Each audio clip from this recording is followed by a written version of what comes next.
Yo, on this channel I'll be teaching you the most easiest way, most fun way for you to learn Mandarin Chinese.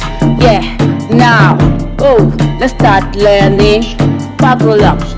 Hello everyone. Welcome to lesson 33 of Mandarin Chinese. Today we continue learning about the buildings. A townhouse is called 连排别墅，连排别墅。A cottage is called 乡间别墅，乡间别墅。